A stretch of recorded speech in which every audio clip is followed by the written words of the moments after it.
Get ready to stand on guard for the Prohibition is over, Saskatchewan. Ask Lucky Bastard today how you can make Canada's ultimate Caesar, true north and strong. Featuring Lucky Bastard's premium dill pickle vodka, LB's famous bacon rimmer, and bacon bitters. It's not a Caesar if it's not Lucky Bastard. Order online or stop by 814 47th Street East. And tonight, why not mix your Caesar with some Lucky Bastard?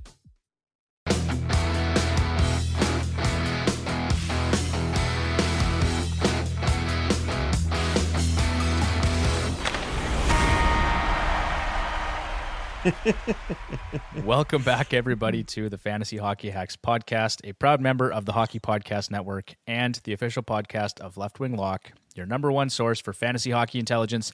I'm Devin Davidson, your host. With me, as always, Bruce Gunther. Good evening. And Mike McLaughlin from Left Wing Lock. Mike, what's going on? Not much, man. I'm doing great though. It's a good Sunday night over here. Love it. I spent the morning drinking coffee and watching hawks go after squirrels in the woods. That sounds oddly relaxing. Yeah, it's nice. Unless you're a squirrel. Unless you're a squirrel. In the next few weeks, all the leaves are going to come back, and I won't be able to see into the woods from my home anymore. Right. Like these are the dying days of hawk watching for me. You're just soaking it all in. You got it. All righty.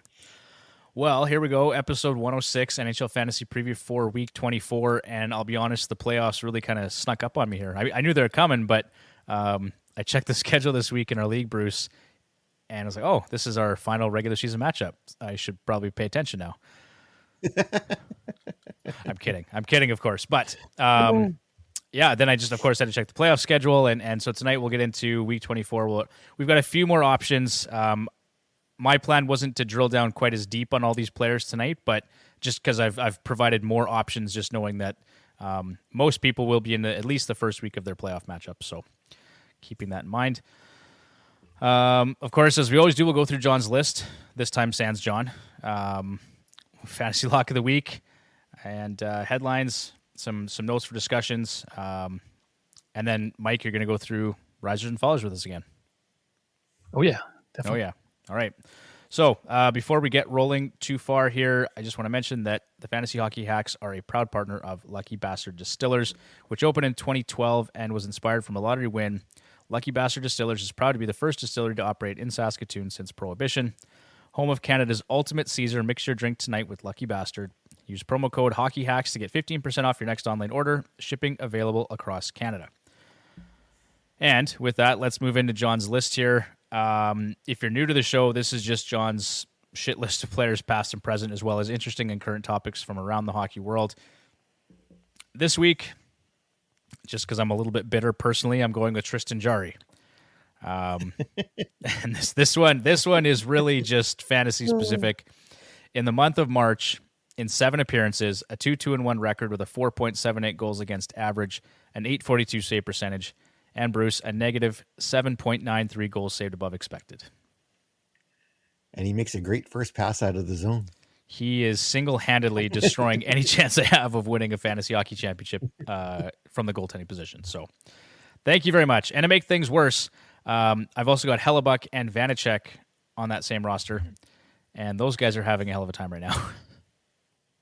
So I picked up Demko a while back when someone dumped him after he'd been off on his injury so long. Good on you. He's been a great help. Yep. Well played, Bruce. Well played. But to be fair to I don't know who dumped him, but realistically, probably a wise move at that time. Yeah. Not knowing how Demko would do, and then Vancouver, you look at them, did you really expect him to be playing as well as he is right now? No, not at all. Actually, not at all. I was just hoping to get someone that would get me a few starts. That was all I was hoping for. Yeah. But hey, that's one of those astute moves you have to make if you want to win a championship, right? Oh, it'll get me into the playoffs. That's about as good as it's going to get me. And I got to say, Bruce, if I can't win it this year, I like I've said before, I'd like to see either you or Tyler win it this year, just because I know both of you want to win it so bad, and you've both been close at times, but no dice so far. I think Tyler's the favorite this year. Yeah, I think he beat me by a few points. Again, my goaltending really screwed me over, but so I think I lost by about 10 points tonight, which lost me the first overall finish in our league. And so that means Tyler's going to finish first. He'll play the 10th ranked team or 8th ranked team. And yeah, he does. He looks like the favorite to win this year. Don't tell him I said that, though. He doesn't listen to the podcast. He doesn't listen to the podcast. Yeah, it's fine. It's fine.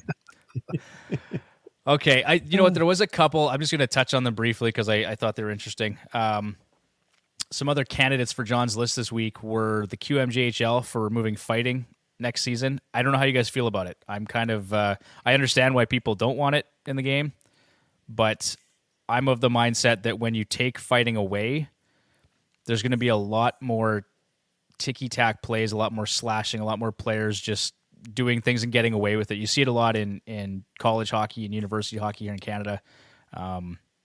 When the players can't police themselves, things can sometimes get out of hand.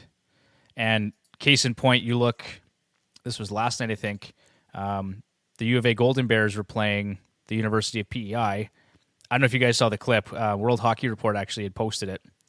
And this guy runs the goalie. He runs the U of A goaltender. And then after the scrum, this guy then punches the goalie square in the face. And the goalie drops, and that guy's injured. I think they played today for the national championship. But that's the kind of stuff that you see happen when there's no more fighting in the game. And so I don't know. What do you guys think? I don't mind it being taken out. It was on its way out anyway. And I guess the thing that bothers me about it, that bothered me about the fighting the most is, and this is more NHL, I think, related than that, is you see a player that makes a beautiful open ice clean hit, and immediately there has to be a fight after it. It's like, it's a beautiful open ice hit. It's perfectly legal, and yet there's a Pier 6 brawl after because, oh my God, somebody got hit. Like, it's like, if that's what's gonna generate fights, then get rid of it. Then let them go to the ticky-tack stuff and just tell the referees if they're gonna start pulling that shit, put them to the box. Yeah, like I get what you're saying.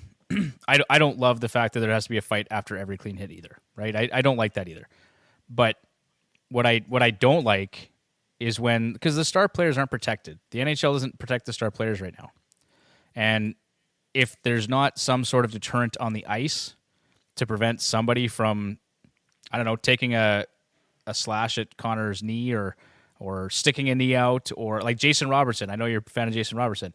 He stuck his knee out in my mind the other night, and right away you saw Matthias Ekholm and Evander Kane go over and talk to him and say, like, we know you're not that kind of player, but you better watch what you're doing out here because you're going to have to answer the bell if something like that happens again. So, you know, Matthew Tkachuk a couple years ago, right? The stuff that went on with Zach Cassian. Like, I think it's just a way that guys can keep each other in check.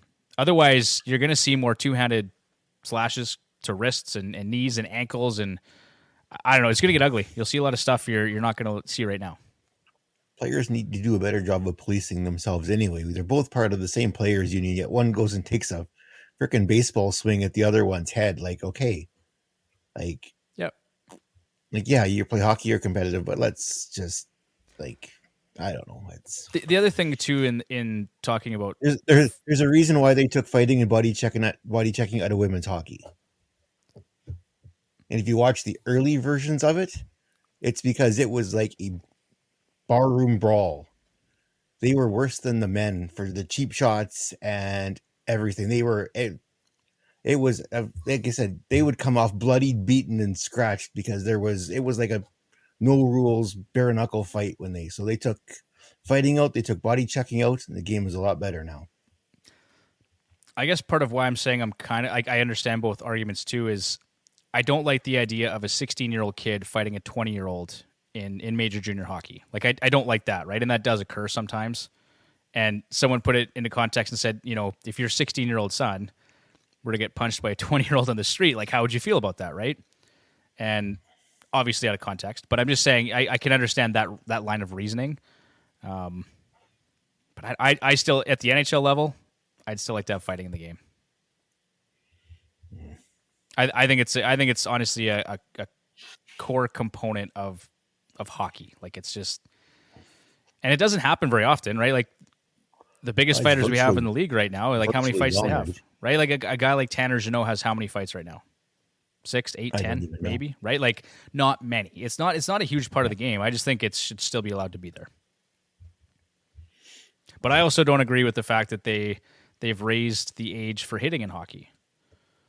Right? So it used to be that hitting was in Pee-wee, and that to me made sense because kids were younger and smaller and they were still kind of the same height and size. But then they pushed it up to another age bracket where now you might have guys who are 6'2" and you might have a guy that's 5'8". And if they don't know how to hit each other at that point, someone's getting hurt, right? So it's still, you need to teach kids how to hit in the game. And how to take a hit. And how to take a hit, right? That's important. You can't just say, we're going to push that off another 3 years. I didn't agree with that either. So Got to teach the kids to keep their head up, regardless of whether there's body contact or not. Because if you look, a lot of the hits where they go badly, generally the player with the puck is staring at the puck or a stick, and he's not looking to see who's coming. Yep. And sometimes it's just incidental contact too, right? It's not always intent to injure, but friendly fire in some cases. Yep. Okay. Well, we're not going to solve this issue on this hour-long podcast, but I just did want to bring it to light. There was some stuff that was going on this week. So, okay, so we'll wrap that up. Let's get on to Fantasy Lock of the Week, presented by Left Wing Lock, and it's going to have a distinct goalie flavor here this evening. So, Igor Shesterkin, 3-0-0 this week with one shutout, a 1.67 goals against average, a 948 save percentage, and a 3.76 goals saved above expected. And then honorable mention goes to Stuart Skinner, who is also 3-0, as well as Alexander Gorgiev, who was also 3-0 this week. So a couple of nice performances from those guys. Where would the Edmonton Oilers be without Stuart Skinner, Bruce?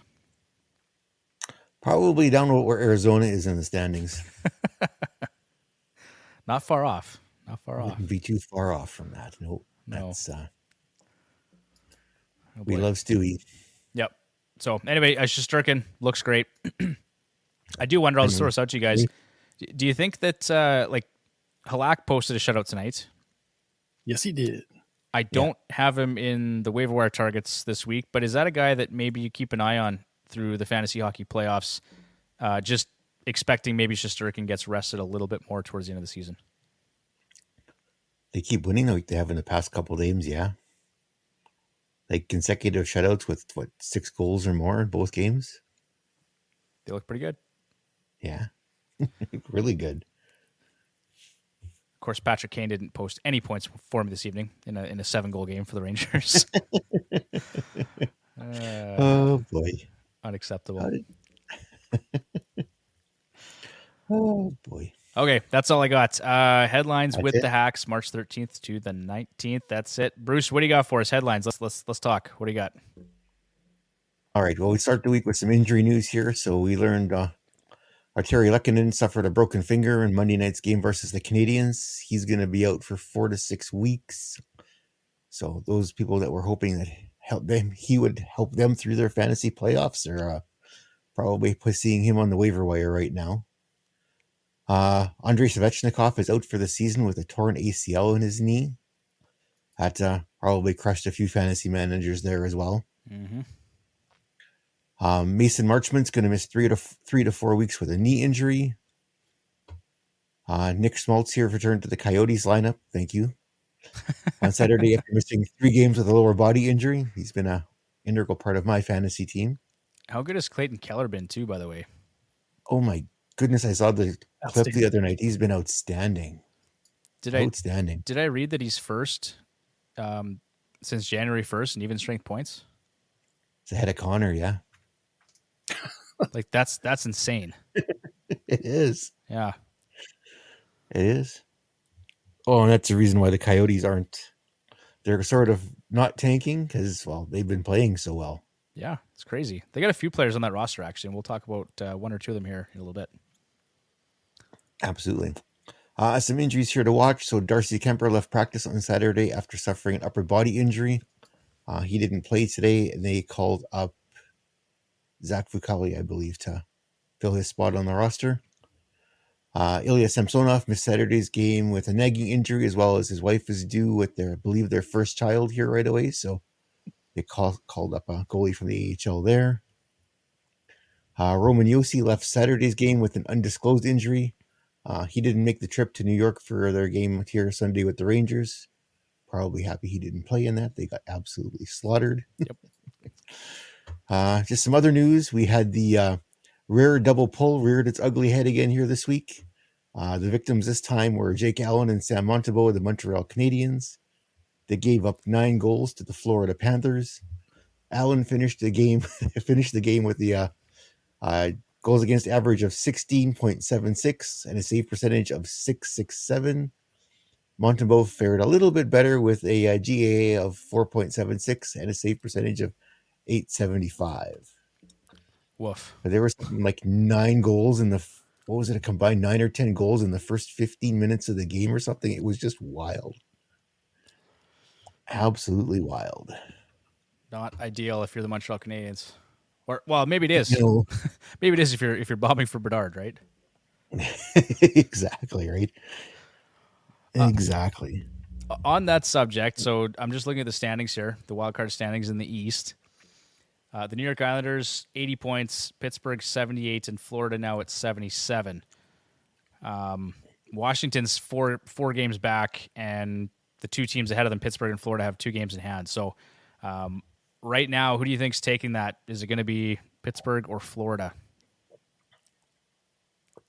Mike, I'll go to you first because I know how much you love the Pittsburgh Penguins. Yeah, I mean, if you had asked me a week ago, I would. It wouldn't have been a question for me. I would have said Pittsburgh. But Florida has made a race of this. Going into Sunday, we had Florida at 52% chance of getting in the playoffs. Okay. And we had Pittsburgh at 58%. Okay.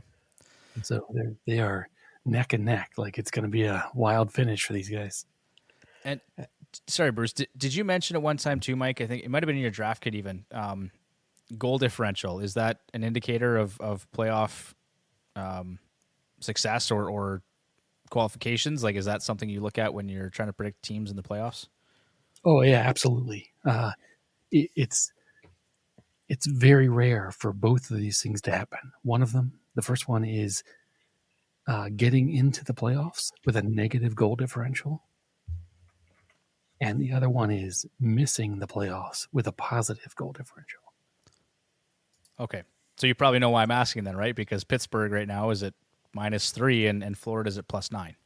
Yeah, exactly.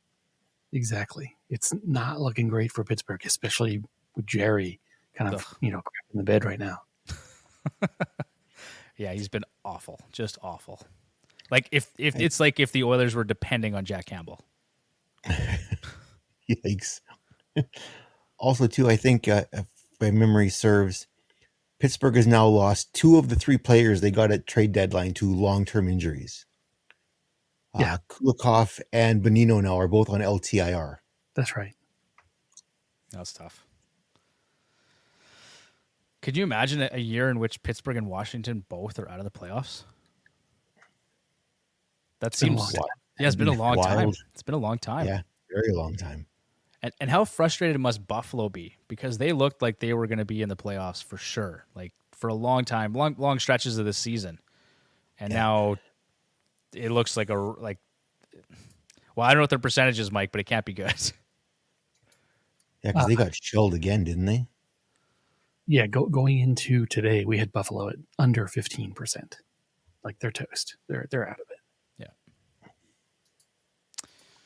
Okay. Yeah, they're a really high event team. Yeah.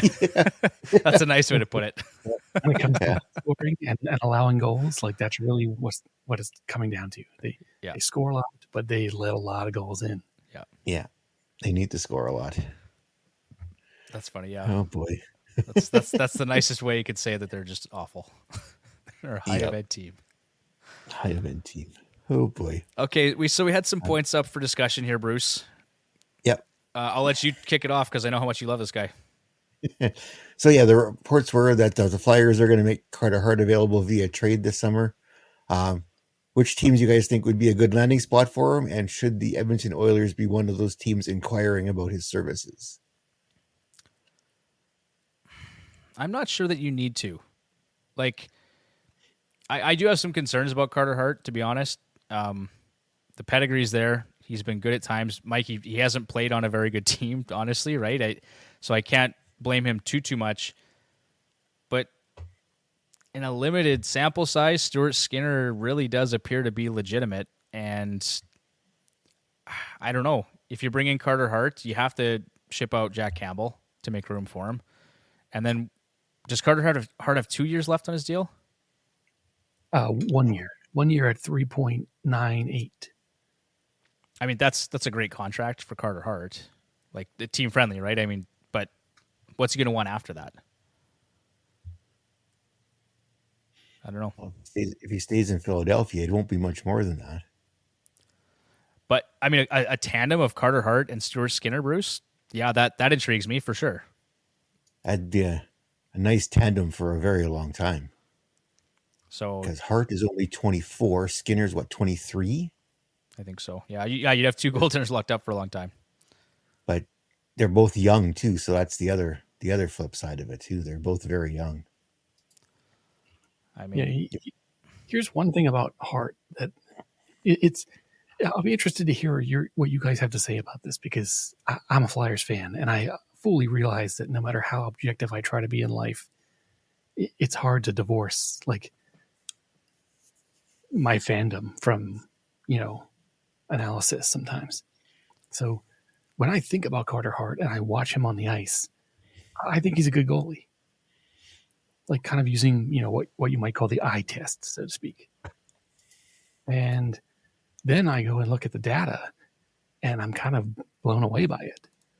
One of the chapters in our draft kit, it talks about how long you need to wait until you can really get a good feeling for a goalie's talent level in the NHL. And the number we've kind of arrived at is 3,500 shots against. If your goalie hasn't seen that many shots left yet, then you probably shouldn't make too many, a statement that's very strong in one direction or the other about him. But with Hart said over 5,700 shots now in the NHL. And he's only 24. He's seen a lot of rubber. Yeah. John Gibson nightmares. And if you look at Hart's shooting percentage, his career number for those 5,700 shots, it's only .906. That's not bad at all. But it's not very good either. No, but you got to look at the team though. When they brought him up, they were not a good team to begin with, and they haven't really got a whole lot better. It's true that they are a bad team. They did have at least one good season in there where they made it to the second round of the playoffs in 2019, 2020. But I worry when I see a number like that. It's, even though it's not a very good team, and you could make some arguments about the coaching turnover and the turnover on the blue line, both the actual turnovers and the players changing every season. But I still get a little bit nervous about that, because remember, those first couple seasons that Hart was with the Flyers, the league average save percentage was higher. It was closer to like .910. Nowadays, it's about .907. So I guess I would say I'm a little bit worried about him. And I'm also worried about my own bias here, that I think he's good, but his numbers kind of say otherwise. I think he's shown potential that he could be maybe a legitimate starter, but I would have concerns too. And then the other thing to consider is he's from Edmonton, or from the area, right? So does that play into it at all? Like, there's a lot of pressure playing for your home team, right? Yeah. It doesn't always work out. Some players can do it and excel in that situation. Others, maybe not. And so I don't know Carter Hart. I don't know what's going on inside his head, if that would be a good thing or not. But it'll play into it if Edmonton were interested. But when I saw that tweet too, Bruce, I was like, oh, they should maybe explore that and just see if there's a possibility. Because I think there's going to be teams that will be willing to give up their left arm to get a hold of him. Yeah. So yeah, his numbers may not look that good, but you put him behind a more. So let's say, for example, Vasilevsky takes a puck to the face and he can't play anymore, and Tampa makes a trade for him. You put him behind Tampa team, those numbers will go up. Tampa's team is on a bit of a decline, but you put him in behind a team that's more the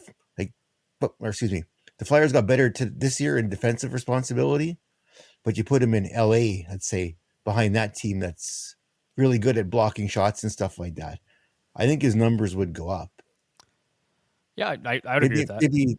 Maybe it's just maybe I'm biased too because I really like Carter Hart as a player. Like he hasn't had much luck with on the team side of it, but Well, and he was touted as like the next Carey Price coming out of junior, right? So there was a lot of hype around Carter Hart, and Mike, as you probably are well aware, Flyers fans are going, "Oh my God, we finally have our goaltender, right? We haven't had a goaltender since Ron Hextall. Like, this is a big deal for Philly, and yeah, now it's too bad he's on his way out, right?" Well, what's crazy to me too, actually, put aside my argument I just made that his save percentage looks a little weak. Okay, set that aside for a second. What is motivating the Flyers to move him here? I hear a lot of people talking about Samuel Ersson, and how many pucks has that guy faced in the NHL? Yeah, 200 maybe at most. Yeah, I'm not even gonna look it up because I know it's a ridiculously small number. So he has no NHL experience. So anybody who's claiming he's the next Flyers goalie, this is why we can trade Hart. It's such a ridiculous statement. yeah. And people made the same arguments about Bobrovsky when he was with the Flyers. His numbers dropped after a little while, and in fact, one season he looked very bad. But he also had not hit that 3,500 shot against mark. And the Flyers are like, oh, well, we can move him. We've got Brizgalov coming in now. We just signed Brizgalov, so we can just dump Bobrovsky for nothing, which they did. And then he won the Vezina Trophy a year later. Yeah. So I guess I would want to know the motivations here. Is it being done just because the Flyers are just going to get rid of anybody who's 25 and older because they suck and they want to get assets? If that's the motivation, I'm okay with it. Yeah. If the motivation is, we have this guy Ersson who's going to be incredible, then I think that's a stupid reason. I'd agree with that 100%. I wonder, so just going back to Edmonton quickly here, Bruce, would it make, if you're the Edmonton Oilers, are you better to try and sign a backup goaltender, knowing that you have, you've got Stuart Skinner here, you're comfortable with Stuart Skinner? Do you move out Jack Campbell somehow and try and sign a veteran backup goaltender for $2 million a year and take whatever money you've saved potentially and put that into your defense? Oh, Bruce, your mic's off. Hey, look at that. Oh, you're back. Okay, good. I've been having some mic issues here, No worries. I think it would be possibly tough to find a good veteran backup goaltender for that amount of money. For at least what would be available in the league anyway. Yeah, I didn't have anyone in mind. I'm just wondering, is there a goaltender out there that would make sense? And does that thought process make sense as opposed to trying to pay the $4 million for Carter Hart now and then potentially 5 or 5.5 as a UFA? Well, and the thing is, for the Oilers, if they decided to move on from Jack Campbell, they can't just give Campbell away. They're going to have to attach something to Campbell to trade him. Yep. If he comes back next year and plays the same as he did this year, you're going to have to attach a lot to move that contract. Yeah, I was having a conversation with somebody at work about this. Shout out to Ryan if you're listening. And he said, well, I would give him 20 games next season. Just that'd be the cutoff. See how he performs after 20 games, and if he's still absolute dog shit, then you have to move him out. And personally, I'd rather make that move in the summer. I think because then you have the opportunity to make some other moves to your roster if you create some cap flexibility. So say after 20 games next year, he is terrible. you trade him to, say, Chicago for someone like Stalock, who's been actually more of a veteran and is playing actually quite well for a team that is not much higher than an AHL level at this point, with basically Kane and Taves are gone, basically. Stalock's too injury prone in my mind. Like, he's had some real issues staying healthy, and he's been through Edmonton once already, right? We've done the Alex Stalock tour, so that wouldn't interest me personally, but that's funny because I think Ryan had mentioned Chicago too. But yeah, you have to ship him somewhere that they've got the cap to take him, and they're rebuilding, so they don't really care how he performs. Exactly. They just need someone to put in net. Yeah. But yeah, so that stands for sure. Okay. Just more interesting free agents out there if they didn't try to go down the Carter Hart path. Yeah, because rumors Gibson's available out of Anaheim. That could be an interest. Freddie Anderson will be available. Yes. Yeah. Ranta will be available. Varlamov. Yeah. Those are names that interest me. Like, if you can get Freddie Anderson here and have an Anderson Skinner tandem, that would be outstanding. All day, every day. I take that. Gibson, I would still be interested in at the right price point. I don't know his contract situation or anything, but like, that's a guy that I think on a better team would tell me maybe he performs better, but I don't know, Bruce. He's declined the last couple of years too, right? Yes. Yeah. So, all right, we've probably beat that one to death. Do you think? Anything else you want to talk about? I put Jordan Binnington in here just because of his little episode there where, and the refs wouldn't let Marc-Andre Fleury kick the crap out of him, which was unfortunate. But we did get to hear him talk because Fleury was mic'd up, so that was really cool. That was funny. Yeah, so I tweeted that out. Go check that out at FH Hacks. Marc-Andre Fleury is an absolute beauty. His agent called him a national institution. I'm just going to call him a national treasure, a Canadian national treasure, by the way. Absolutely. Yeah, he's a beauty. I really the guys that I was going to add to the list this week wasn't Jordan Binnington, because this is pretty much just par for the course for him. It's the officials, right, for stopping the fight. Like, everyone in that building, everyone in North America wanted to see Marc-Andre Fleury fight Jordan Binnington. Yeah, we were robbed. Yeah, well, and I think the refs moved in there hoping to break it up because they didn't want to see it go badly in terms of Marc-Andre Fleury getting his face caved in either. So that would have been a really bad look too. Fleury comes down and Binnington gets a lucky shot and then Fleury's out, right? So what would Minnesota do then? That's the risk there. That's the game. That's the game. And they've got Gustafsson there anyway. Yeah. It's him in a nice spot, but I don't know. I think that was probably more done just you don't want Fleury fighting. Not a guy like Binnington's a little too crazy for. But okay, now if it's Mike Smith, let him go. Mike Smith would just ragdoll Binnington. Yeah, exactly. Okay, so this goes back to our earlier discussion. Jordan Binnington is a perfect case, right?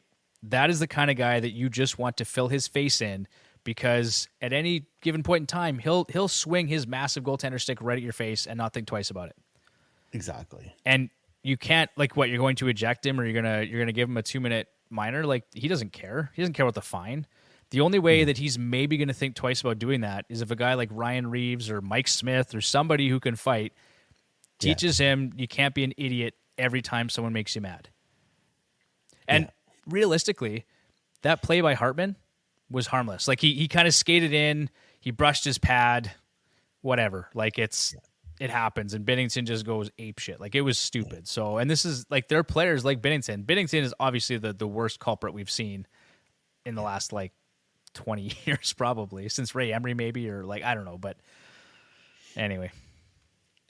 You gotta wonder, though. It's like, if they go back into the locker room and next time they play, it's like, well, they wouldn't get Reeves to do it because they'd suspend him till the end of his life. But just get someone to give him a little bump as he's going through the crease. But you can't use Reeves, though, because Reeves has got a history, and if he were to run over Binnington, they'd throw the absolute book at him. So that's why you call up an AHL player to do something like that. Yeah. Call up your goon, send him into Binnington, and all right, kid, here's some money off the here's some money under the table. Your job tonight is to run over Bennington. any chance you get, clobber him. Make his life miserable. Man, the Blues are kind of screwed with that Bennington contract. Yeah. I know. I mean, forget his antics. Just look at his play. His save percentage since he got in the league. Listen to this: 927, 912, 910, 901, 892. Yeah. He's dropped Yikes. every single year, and now he has 2 very bad seasons back to back. Yeah. He's 30 years old. $6 million cap hit for 4 more years after this one. It's ugly. How do you have to buy that contract out? I think they're going to buy him out this summer. Yeah. Possibly. Yeah. I mean, what are you paying for at this point? If you're getting 0.900 for $6 million, like, just take the hit. I mean, it's going to be rough. It's going to be like a $2 million dead space for multiple years, but It's twice the contract length, right? So is that how it works still? Like it's it's $3 million a year for 8 years or something. yeah. Most of the hits are about 2.2 million. I think the worst one, there's 1 year where it hits 3 million. Okay. Because there's weird stuff right. that happens. Yeah, the bonuses and stuff. It'll still never be as bad as the Minnesota Wild ones. No. Oh yeah. For Suter and Parise, yikes. Speaking of guys who can fight, Bruce, we should maybe talk about Evander Kane. Oh, yes. Hat trick yesterday against the Seattle Kraken. How massive is it for the Oilers to get him going before the playoffs? Oh, absolutely. It's this whole past week here. It's like they're getting themselves ready. They've looked really good here the past 2 games. Yeah. Well, and Hyman comes back too. Excuse me, missed a couple games with whatever injury he was dealing with, but he hit 30 goals for the first time in his career. And how pumped did he look yesterday to score that one? Absolutely. And they're going to have what? So if Kane hits his pace, they'll have 4 players with over 30 goals. Well, they have 4 now. If Kane were to score, he's on pace for 37. Yeah, so they'd have 5. They basically right now have 5 30-goal scorers on that roster. That's just insane. It's amazing.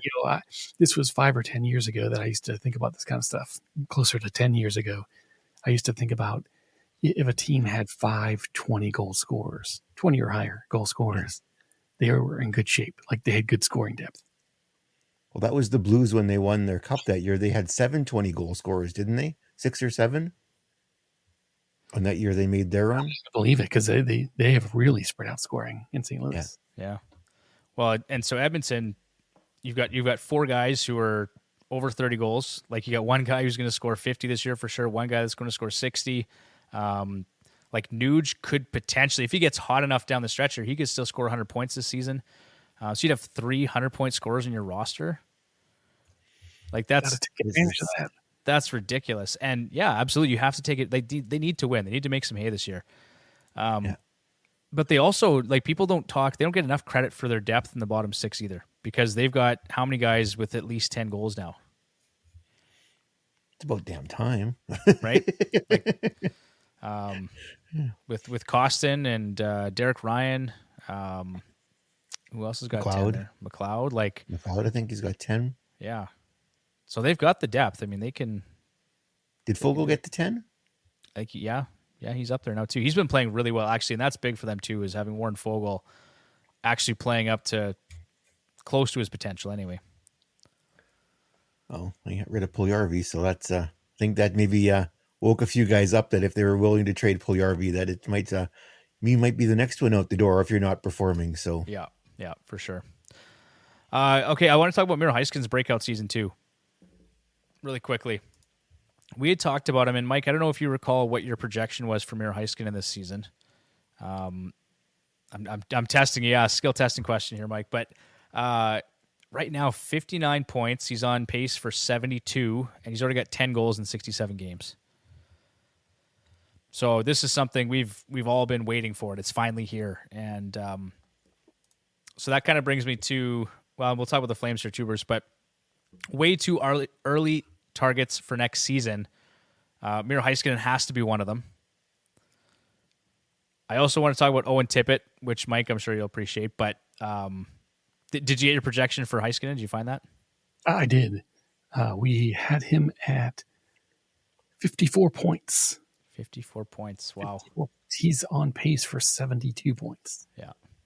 Wow. And I'm sure his ADP more reflects the 50-some point projection that yourself and some others felt he was probably closer to this year. Yeah, he came in at 98th for his ADP last summer. So that's pretty good value for a guy that's going to put up close to 75 points in a season as a defenseman. It will be a lot higher next season. Yeah, it will be for sure. For sure, it will be. His Josh Morrissey's will go up really, really bit high as well. Well, Josh Morrissey, like, I have to think any smart fantasy manager out there is going to understand he's not going to put up, whatever pace he's on right now, he's not going to do it again next year. There's no way. No, but there's still people that are going to see that, and they're still going to do it. They're going to do it. And there's going to be some managers that are going to gamble on it. Absolutely. They definitely will do it.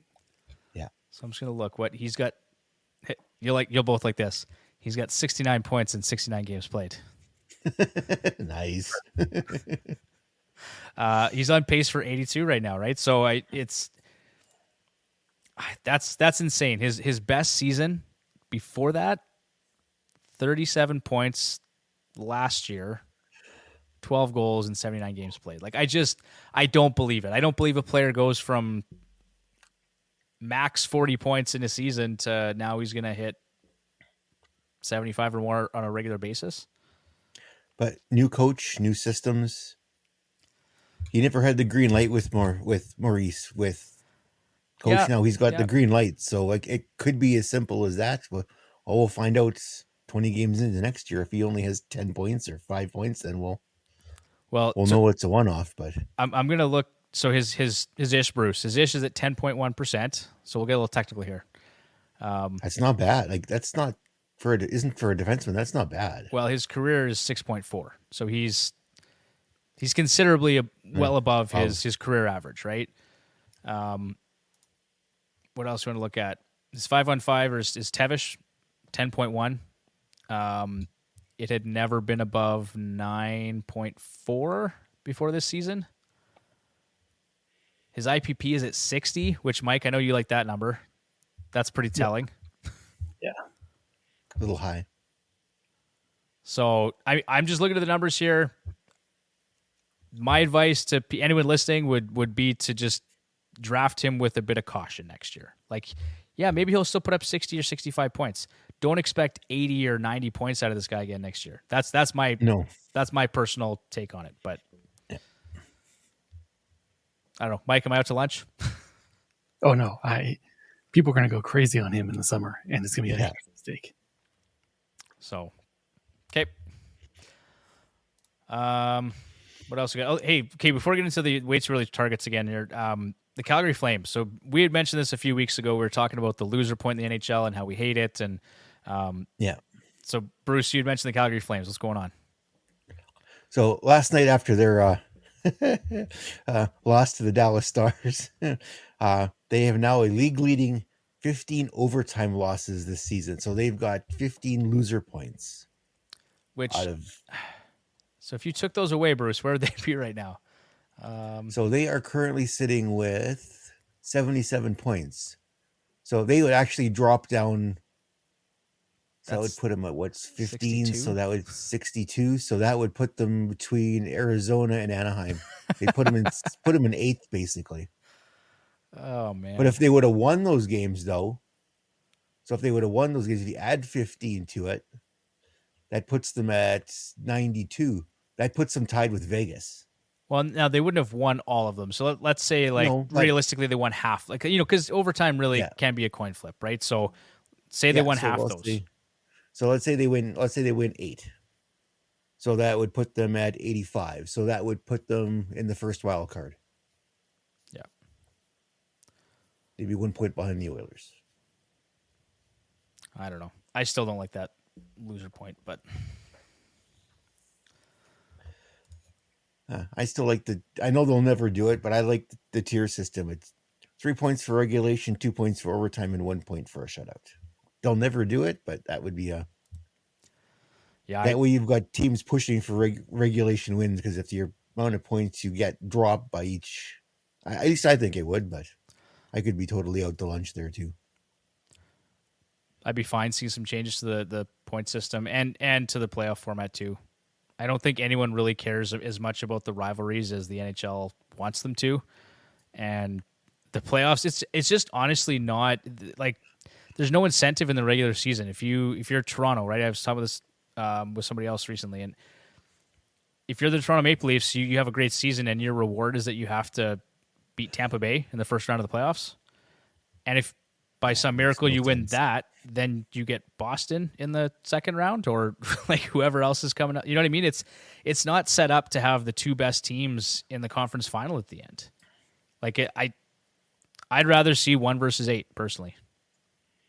Yeah, me too. And here's the crazy thing: like, get rid of this crazy playoff system and think back to back when it did not exist, and ask yourself, were there rivalries? Absolutely. And the answer is absolutely yes. Colorado, Detroit. I mean, Edmonton, Dallas. They hated each other for like 5 years there. Yeah, because they played each other every single playoffs. Dallas was up there, and Edmonton was down at the bottom, and it was, and the thing is too, it was always a war. Yep. Every series was a war. Yeah. They were rivalries born out of the 1 versus 8, 2 versus 7 system. Well, yeah. Mike, Detroit, Colorado, like that's infamous, right? What year was that when that brawl happened? It was that the 96 when they won the cup, when Colorado won the cup? Is that when you put Draper into the door? Yeah, that one. Because that was just a melee after that. I don't know. Anyway, but that was. But that's what you got out of that 1 versus 8, and who doesn't like cheering for an underdog, right? Like. Exactly. And because that team, the underdog team, has a point to prove. They want to show the number one team they can stick with them, and they try pretty fucking hard. So I'd love to see 1 versus 8 again. I don't like this playoff format we have right now. No, I think the only person that likes it is Bettman and his yes men. Yep. Okay, so we've covered off a slew of stuff here, but Miro Heiskanen, obviously you want to keep an eye on him for next year. I like Owen Tippett. He's going to go, I think, earlier in drafts next year, despite the Flyers in their situation. But 9 points, 6 goals. He's averaging 5 shots on goal right now in his last 11 games, and he's on pace for 50 points this season. That's awesome. Yeah. So next, like in this summer, this fall's drafts, I'm definitely keeping an eye on Owen Tippett. Vince Dunn was the other guy that I had in mind, on pace for 68 points and 16 goals this season. It's what everybody's been waiting for. It's crazy. I remember we did our preview in the summer, and I think our projection, Bruce, was somewhere around 50 points, and I was probably the most optimistic on Dunn, but I didn't see him anywhere close to what he's doing right now. Yeah, no, because I had kind of figured that they would drop Justin Schultz in the first spot, and he'd see second power play time, but he's producing at a quite higher pace than Schultz is. Yeah, he's been their guy for sure. What about you guys? Any players that you've, based on this season's performance, you're really interested in for next year? I would like to see Nick Schmaltz play an entire season uninjured and see where he ended up. He's out for 2 weeks here, a week there, a few days there. If you were to give him a full season, I would love to see where he would be in the scoring race, a full season without injuries. I think he'd be close to a point per game player. Yeah, and those Arizona lines were a mess early in the season. Yeah. I remember, every time the game would, 30 minutes before the game would start, and, Arizona would post their line combinations. I'd be like, damn it, I have to change every single player in my matrix here. And speaking of Arizona, Keller could go higher next year too, based on what he's doing now too. Sure. Absolutely should, yeah. I'm just going to look up this number here, but the secret is out on Schmaltz, right? I think, because he's basically been a point per game player over his last 80 games when he's healthy. When he's healthy, yes, he hasn't. He's got to be healthy. Yeah, but which reminds me, I got to ask Tyler to add more injury spots. I need to save some of my players. I'm gonna go. Just a quick note on Tippett. I like the situation he's in for next season. The Flyers aren't going to be very good. Tippett's going to get top 6 ice time no matter what. He'll get power play time. And Tortorella already really likes him. Yeah. Yeah. And another person too, well, we all know he's good, but he's going to go that much higher next year is Hyman. His Yeah. ADP is going to rocket up next year too. Well, and Nuge for that matter. I know he's having a career year, and I hope I'm so wrong, but I don't expect the same season from him next year. But those two guys for sure are going to go up a little higher next year. Yeah. And one person that's going to go straight down after this season is Huberdeau. Oh, he'll be a value pick. I think he'll be much better next year. And now I'm saying the opposite. I do think he'll have a bounce back year based on the fact that I don't think Sutter's going to be there next year. That would be best for him. Yeah, I think. I think they're going to retool some of the stuff they're doing there. And I expect Huberdeau. And just like I said before, when you come to a new place, there's adjustments to be made, right? New coach, new place, new routines. He had him playing on his off wing to boot, and it wasn't a recipe for success for him. No, I think he'll be better next year. Not 115 or 20 points better, but he'll be back to close to a point per game. He'll be better. Just really quick on Nick Schmaltz here, Bruce. In the last calendar year, he has put up 66 points, 26 goals in 75 games played. Yeah. So he's been pretty damn good. Definitely. Okay, and then obviously Connor Bedard. That's the last guy we'll mention here. We all know that everyone's keeping an eye. I'm just curious, how high is he going to go, Mike? Where do you see Connor Bedard going in redraft leagues next year? It's a great question. I have no idea. I really don't know the answer to that. And so what I did was I looked up in our data where Connor McDavid went, just as a reference point, and McDavid's ADP in his rookie season, 35.8, late third round. Maybe. Yeah, I could. I'm going to say second round. I'm going to say Bedard goes second round just based on the fact that, like, people didn't think Connor was going to be as good as he was, right? Like, it was kind of, I'll take him in the third round. That's pretty high for a rookie, but it's Connor McDavid. So I'm going to say people are going to be a little more optimistic on Bedard, and he'll go in the second round. Late second round. I won't be surprised if someone takes him in the first round. Someone's going to do it. It's too rich for my blood. It'll be Bruce next year. Well, you look at someone, so if they're outside of the top 5, if they're picking late first round, I'd say if it's a 12-team league, you look at 10, 11, 12, I wouldn't be surprised if someone took Bedard there. At the turn. Well, yeah, if you can get, say, an established superstar with your 12th pick, and then you get Bedard at 13, you know what I mean? Like, I could see something like that playing out. Part of it, for me, too, is going to depend on where he lands. So if it's even a semi-competent offensive roster, I would feel better about drafting him a little higher. But if he's going to, Chicago? I don't know, Columbus, well, Columbus isn't bad. Wouldn't be a bad spot for him. It's just, Bruce. Okay, I guess they've got Gaudreau and Laine. He's got some pieces there to work with objectively, but Laine played center today. I saw that. He didn't help at all, but he played center today. Okay, we are way over our time limit here, boys. I'm just going to rip through a couple things here really quickly. As a member of the Hockey Podcast Network, the Fantasy Hockey Hacks podcast is a proud partner of DraftKings. NBA fans, it's time to bring the hoops action to the palm of your hand with DraftKings Sportsbook, an official sports betting partner of the NBA. This week, new customers can bet $5 and win $200 in free bets instantly. Plus, for limited time, all new and existing customers can get a no-sweat same-game parlay every day. Go to the DraftKings Sportsbook app today, opt in, and place a same-game parlay on any NBA game, and if it doesn't hit, you'll get a free bet back. Download the app now and sign up with code THPN. New customers can bet $5 on the NBA and get $200 in free bets instantly. Only at DraftKings Sportsbook, an official sports betting partner of the NBA, with promo code THPN. Minimum age and eligibility restrictions apply. Void in Ohio. See show notes for details. Okay, and with that, we're going to move on to edge work and cover the NHL schedule for Week 24. The NHL remains oddly consistent again this week, alternating between jam-packed days on Tuesday, Thursday, and Saturday, and uncomfortably quiet on Monday, Wednesday, Friday, and Sunday. There are a total of 55 games on the schedule and a total of 4 light days. That's 50% or fewer NHL teams in action. In terms of optimizing the schedule for games played, the Colorado Avalanche are the only team to play all 4 of their games on light days. Additionally, the Arizona Coyotes, who take on Winnipeg, Edmonton, Colorado, and Colorado again, play 3 of their 4 games next week on light days, though against some tough competition. On the flip side, no teams next week play fewer than 3 games. So not a huge schedule advantage next week. No one's playing 1 or 2 games. But there's a number of options there of teams playing 4 games, so keep an eye out. According to Left Wing Lock's strength of schedule metric, the New York Islanders and Vegas Golden Knights have the most favorable schedules at -12.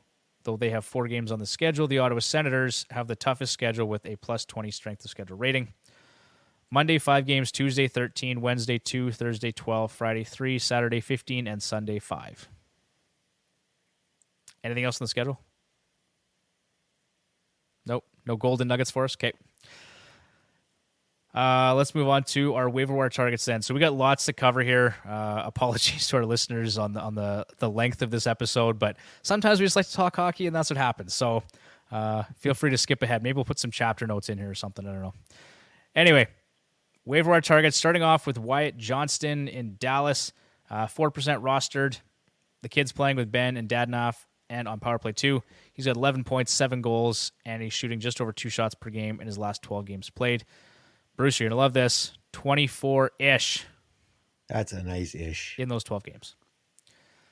The production's there. I mean, Mike, when we're talking about things like shooting percentages, I think you can sustain some high shooting percentages over a short period of time, and for people in the fantasy hockey playoffs, maybe you don't care so much if he's shooting over 20% for a couple weeks. Yeah, I think this is kind of the time of year where that stuff pretty much goes out the window. You just go with your gut on these things. Yeah. So the production's there. I give him a look. Tyler Bertuzzi, so 27% roster still, left wing, right wing eligible, 4 games for the Bruins this week. He's kind of been bouncing around the lineup a little bit, and now that Krejci's out, he was actually playing with Pasternak and Zacha. Yes, and Zaka this afternoon. So he's getting a look in the top 6. Like he's settling in nicely. He's had some time with Marchand and Bergeron as well. But he seems to be mostly settling in with Zaka and Pasternak, or Pasternak and Krejci. He's had some time there. Second power play unit, 3 points in his last 4 games. Nothing earth-shattering, but if he's going to continue to play with Pasternak, I'm probably interested on a 4-game schedule. Yeah, for sure. Yep, I like it a lot. Barrett Hayton, I picked this guy up myself personally. 25% rostered, 4 games on the schedule next week. Playing with Keller, who we were just gushing over not too long ago. And with Schmaltz back, were they playing together, the 3 of them? I don't know what the lines were today or anything, but with Schmaltz out, it was Keller, Ritchie, and Hayton playing on a line together. Yeah, the 3 of them were back together. Okay. And then he was on power play 1 as well. So he's been great lately. 13 points, 5 goals in his last 10 games played. Mike, we talked about shot volume lots, 3 shots on goal per game. 4 of his games are on light days, as we mentioned. So I think there's a lot to like about Barrett Hayton for next week, and just the Arizona Coyotes in general. So I'll skip ahead, just sticking with the Coyotes. We had also talked about Juuso Välimäki a week or 2 ago. I think he's been really productive here recently. 11 points, 1 goal in his last 10 games. Yeah, we just mentioned him last week. So this we mentioned him last Sunday, and then the week following he put up 7 points in 4 games. So he was really good. I've looked at him myself, and so, Bruce, I'm giving away all my trade secrets here, but I'm looking at a guy like Rasmus Sandin, who's been great, but now it looks like John Carlson may be returning on Thursday. And so this is really interesting for all those fantasy managers who picked up Rasmus Sandin. You may have to look at alternatives moving forward, because if he's going to lose all of his power play time, that's a problem. Now, I don't know how they're going to utilize Carlson. Did you guys read the story? Like fractured skull, severed cranial artery or something? Like it sounds like it was pretty severe. Yikes. So my question is, do they ease Carlson back in? Does he get reduced time on the power play? I don't know, but maybe they use him as a power play specialist and ease him back into duty. I have no idea. Just something to keep in mind. I think Sandin's going to see some reduced minutes here after Carlson's back, right? Probably. Yeah, that could definitely happen. and I'm just to throw a little bit of cold water on some of this. John Carlson still has not faced contact in practice. Okay. That's I expect that to probably happen tomorrow or Wednesday. So that there's still a hurdle. Yep, for sure.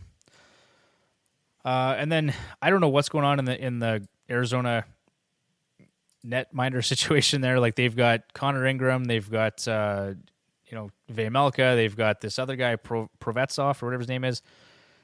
I just mentioned that maybe it's worth giving these guys a look to because their numbers have actually been collectively not that bad, right? Yeah, that's right. So keep that in mind as well. Okay, moving back to forwards here. Evan Rodriguez, obviously, just with Colorado having all 4 games on light days, that's someone you want to take a look at. He's been a little bit underwhelming considering that he's playing with Rantanen and McKinnon, and he's getting some power play time. But kind of hard to pass up. Like 5 points in his last 8 games and 3 shots on goal per game this season. So for me, in a playoff week, 4 games, all on light days, that's probably worth looking at. Absolutely. Riley Smith, 46% rostered for Vegas, playing with Carlson and Dorofeyev, and on power play 1, 10 points, 4 goals in his last games played, and he's got about 1 hit per game for those of you that are playing in Bangers Leagues. Jason Zucker, speaking of Bangers Leagues, 2.67 hits per game. Pretty nice production there in that category. 9 goals in his last 10 games played while averaging 3.8 shots on goal per game. And then just a couple extras. Obviously, we've talked about Owen Tippett. Is he still just 13% rostered? I think that came up a little bit, but that's crazy. So if he's still out there, go grab him. Alex Killorn, also 9 points, 6 goals in his last 9 games played. 41% rostered. Cam Fowler. So moving on to defenseman here. I like Cam Fowler. 3 games next week, so that's not ideal, but he owns the power play now. 16 points, 2 goals in his last 15 games played. Tippett's up to 14 now. 14. Wow, a whopping 14%. It's just the 3 of us. Like it's all 3 of us who own him. Yeah. I don't know what's going on out there. 14% roster. That's insane. Okay. Now, one thing I wanted to mention about Cam Fowler, 73 IPP and 11.1-ish over that 15 games. Although he has a 6.5 Tevish. So just to reiterate, I don't think it's a huge concern this time of year. If he can produce for 3 or 4 or 10 more games, great. His numbers, that could be sustained over a short period of time. So, but it is worth mentioning. Sammy Girard, just again talking about the Colorado Avalanche. Since the calendar flipped to 2023, he has posted 23 points and 3 goals in 32 games. So for quick math, that's an 82-game pace of 59 points and 8 goals. Yeah, when I was prepping for this podcast, I read your notes and I picked up Girard in our I did see you picked up Girard, yeah, so I had to chuckle when I saw that. But now I should preface this just by saying that he has gone pointless in his last 3 games.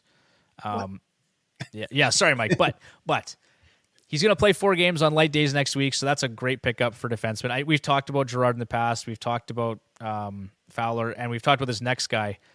But all 3 of them are still worthwhile pickups in my mind. So John Klingberg, still just 45% rostered, and it looks like he's kind of figured it out in Minnesota. Like he absolutely owns power play 1 now. 4 points and 1 goal in his last 4 games played. He's playing 24 minutes time on ice. I think that's a great option right now too.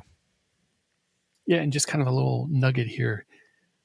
In the past, when Addison has been brought into the lineup, he takes over PP1 from anybody on the lineup. But when Addison was used in the most recent few games, not today, but in the most recent few games that he played, they left Klingberg at PP1 and put Addison on PP2. Yeah. So, and I grabbed Klingberg. I think.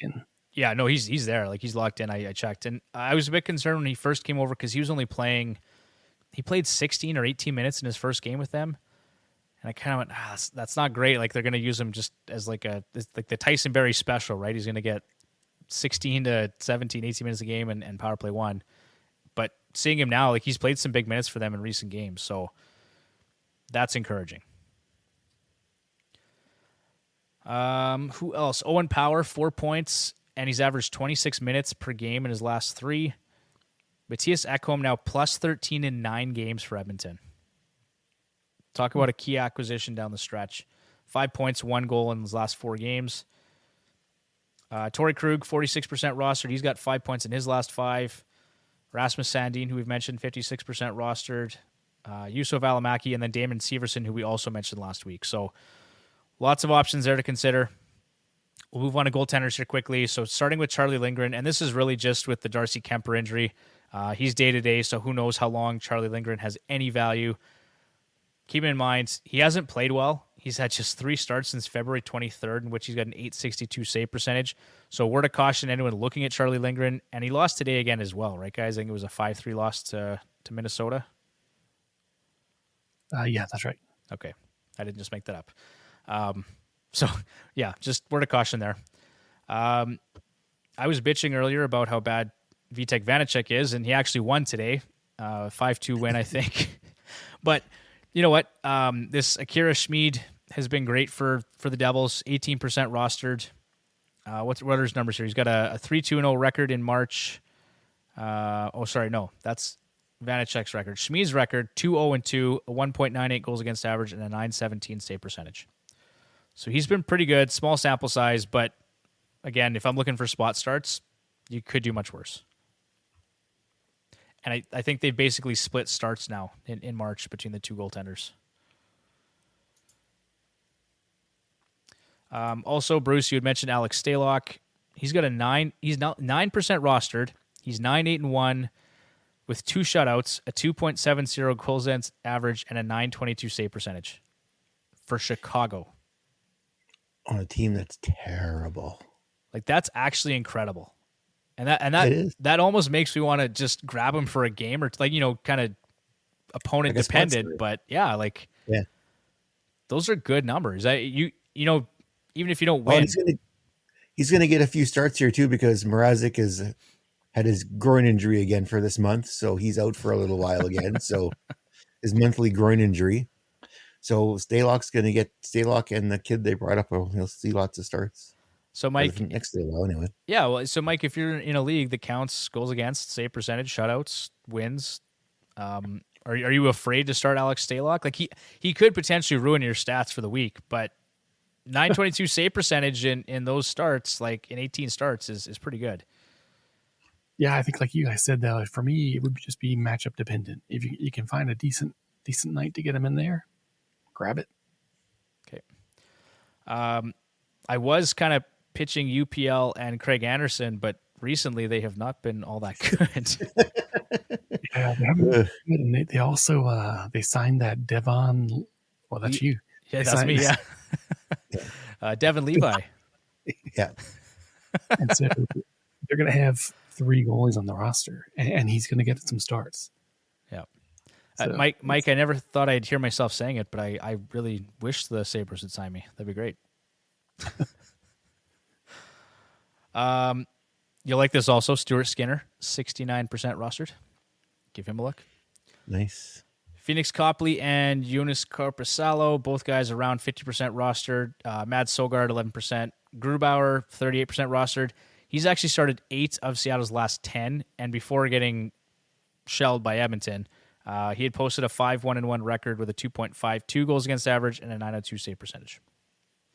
So potentially worth a look there as well. And that'll do it for waiver wire targets for week 1 of the Fantasy Hockey Playoffs. Mike, I'm just going to throw this over to you. We can cover rankings, risers, and fallers. For anyone that's listening and wants to just view the top 200 rankings on our site, go to fantasyhockeyhacks.com. Thank you again to Mike and Left Wing Lock for providing those. All right, let's jump through these. We've got 3 risers this week. The first one is Alexander Barkov from the Florida Panthers. He jumps 20 spots to number 12 overall. He's on fire at just the right time. Barkov has 12 points in his last 10 games, and he went pointless in just 2 of those games. Over that same stretch, he is generating 3.8 shots per game, which is about 23% higher than his season average. So everything's kind of hitting all the right targets with Barkov right now. I own him in one league, and so I've definitely noticed the spike in production is nice. Yeah. Patrick Laine, who Bruce brought up a second ago, who is a new centerman for the Columbus Blue Jackets. He jumped 36 spots this week to number 41 overall. His season hasn't been that great. He's only had 48 points in 53 games going into Sunday's game. But he has 13 points over his last 10 games. And that includes 5 power play points. Nice. During those 10 games, he took 36 shots, which is just a little bit higher than his season average of 3.4 shots per game. And that's it. That's all I have to say about Laine. He's been a little bit on fire lately. Our last riser here comes out of Minnesota. It's Matt Zuccarello, who jumps 21 spots to number 54. Minnesota's kind of fighting to hold on to that 3 seed in the Central Division, and they're doing it without Kirill Kaprizov on the line in the lineup because he's injured, of course. And despite that injury, Zuccarello has 5 points in 5 games heading into Sunday's games. And the man advantage is playing a big role here, as Zuccarello has seen 4+ minutes of power play time in 3 of those 5 games. One other thing I want to mention about risers quickly. We had talked about Verona on the podcast last weekend. He is up 88 spots, which I think looks like the biggest jump this week. Oh, nice. So maybe something to look at. And then I also he had another great game today, I believe. Yeah. Yes, he did score today. And Tippett is up 36 spots too. Just talking about him. Owen Tippett. Love that guy. We've got a few followers for you here. Everybody's favorite rat drops 15 spots this week. 59 overall in this week's rankings. That's Brad Marchand, of course. In his last 10 games, Marchand has 7 points and just 1 goal. Wow. This is down from his season average of about a point per game play, and it's well off his 3-year average where he's been averaging about 1.22 points per game. His shooting percentage and his IPP are down slightly this year. But really, it's never a great idea to expect recovery from a 35-year-old player. Most alarming to me this season is that he has 0 licks on the year. Love it. I got to ask, Mike, so do you see this as kind of is this the beginning of the end for Brad Marchand? Like at 35 years of age, his production is kind of coming down. Like, what do you think? Or is this just a one-off? Yeah. I mean, I'd want to dig into the numbers a little bit more this summer, but yeah, he's of the age, where you'd expect kind of a rapid decline. He, of course, came back from the big injuries in the offseason, and his crew around him in Boston is aging as well. Mm-hmm. So, yep. He could be in slippage territory here. For sure. Dougie Hamilton is going to make me kind of look dumb. He dropped 14 spots in this week's rankings to number 65 overall. The New Jersey defenseman had just 3 points in his last 7 games. Of course, tonight he decided to pump up 2 assists, I think, in that game, if not more, the last time I was looking. He's had a very strong season, 64 points in 69 games, and he's generating over 3 shots per game. But he's been riding a lucky shooting percentage at 7.7% and a lucky Tevish at 9.5%. So short term, great guy, of course. He's been a little bit cold over the past week. Longer term, if you're thinking about next season, you're probably going to want to pull back on those expectations for his point production. Okay, good to know. Finally, our final follower of the week is Kyle Connor, left wing from Winnipeg. He drops 25 spots to number 70 overall. As Winnipeg hangs on for dear life out west, Kyle Connor has gone missing in action. Heading into Sunday's action, Connor has gone 9 straight games without a goal. and has just one tally in his last 13 games. That's crazy. Yeah, it's really crazy. The only thread of hope here for Connor owners is that he's still shooting the puck, which is great. He's averaging about 3.5 shots per game during this drought. And then I dug up one other nugget when I went through his stats this season. The last time Kyle Connor scored just one goal in a 13-game span, he followed up that drought by posting a hat trick. Nice.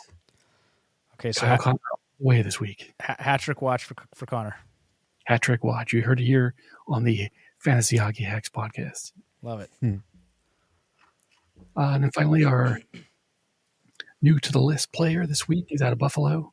He debuts at number 180 overall. It's Casey Middlestat. Ooh. He's not exactly a guy who's going to land you a fantasy championship here by any means. But he is quietly having the best season of his career at age 24.